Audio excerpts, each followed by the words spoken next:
Imagine not being able to experience and enjoy the innocence of childhood. Now imagine the prospect of life complicated by potential physical problems, accompanied by pain and expensive managed care. Unfortunately, it's a future that children affected with hemophilia, von Willebrand disease, and other bleeding disorders must face every single day.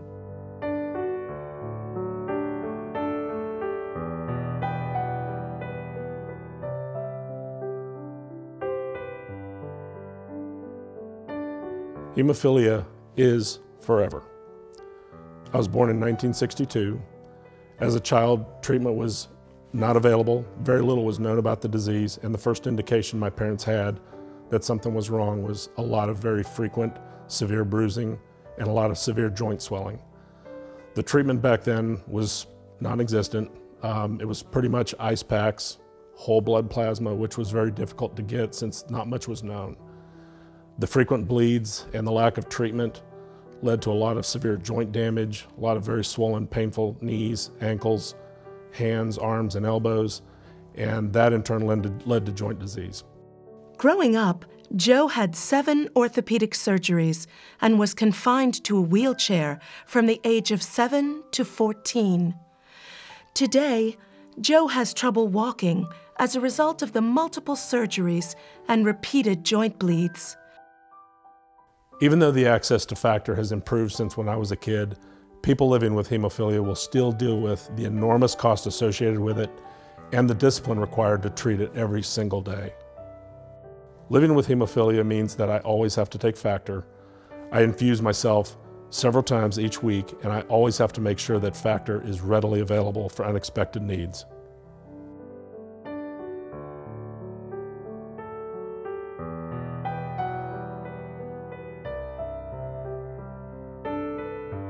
At the Hemophilia Foundation of Greater Florida, it's our mission to improve the quality of life for people with bleeding disorders. We achieve this by offering programs and services to the bleeding disorders community that include emergency financial assistance, where people can receive financial help with medical issues, dental care, medical alert, helmets, and basic life support issues. Additionally, we provide educational and outreach programs which address the most updated bleeding disorders, medical information, and education to the community. I have 2 children with von Willebrand's disease. My daughter Kaylee, who is 16 years old. My son Cody, who is 13 years old. My daughter Kaylee has von Willebrand's a little bit more severe than Cody, but Cody is autistic. Because Cody has autism and mild cerebral palsy, he also gets bruises really bad. For Cody to receive Factor, it's very challenging. It takes 6 people to hold him down. He has a very bad needle phobia, and it's very stressful for him. Besides dealing with von Willebrand's, Kaylee has also had to deal with social issues at school. It was leaked out that she has von Willebrand's disease, and a lot of kids and teachers don't know what von Willebrand's disease is. She was bullied as far as knowing that they thought it was AIDS.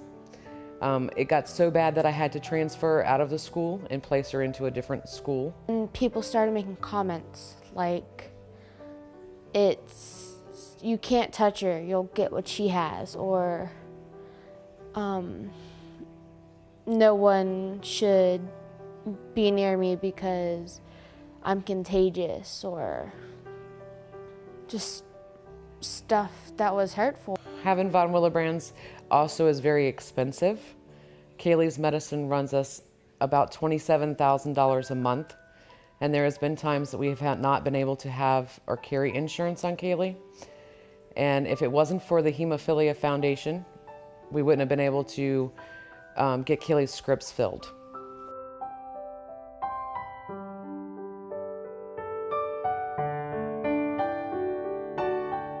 For people with hemophilia and von Willebrand's disease, bleeding into joints and muscles can cause intense pain, swelling, and even permanent damage.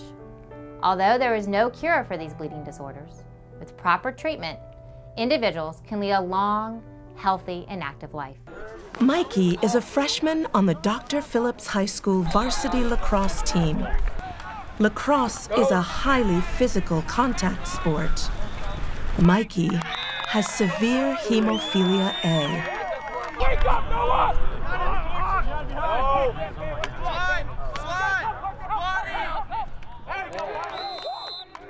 Mikey became interested in lacrosse when he was about 8 years old. Both sides of our families had played the sport, so we were big fans, and we were concerned he wouldn't be able to play. So we reached out to the Hemophilia Foundation, and they put us in touch with a treatment center that helped us make a plan. I don't think we actually thought he would like the sport in the beginning, but after he became so passionate about it, that's when we were really worried to tell him he couldn't play because of his hemophilia. So we went to the doctors and we went to our local chapter and found out what we could do to allow him to play and be as normal as possible. There's always going to be inherent risk in having hemophilia, but he infuses every other day and certainly before practices and games. You know, the fact that he can self-infuse, that we can feel comfortable and confident that he knows what he's doing, and that the medicine is going to do what it's supposed to do, just gives us great comfort. And we're just so excited now that he's at this phase in the sport that he can keep going. It's exciting for all of us. Every summer we send children to Camp Spirit, a medically supervised camp. Here they have the opportunity to experience all the excitement that goes along with camping without worrying about their bleeding disorder. And since maintenance of bleeding disorders is a lifetime responsibility, children learn how to gain independence through self-infusion. In addition to camp, we also have a yearly family retreat weekend where children and families can enjoy a fun-filled getaway, share experiences, and learn more about bleeding disorders. Hi, we're the Wright family. I'm Holly. This is my husband Chad, our oldest Mason, and our youngest Hunter. Our oldest Mason has hemophilia, but our youngest Hunter does not. We didn't find out that Mason had hemophilia until he was 6 months old. He had a bruise and hematoma on his ribs, so we took him into the pediatrician, who called Child Protective Services on us. And it wasn't until he had some more bruising that we demanded blood work, and then he was diagnosed with severe hemophilia type A.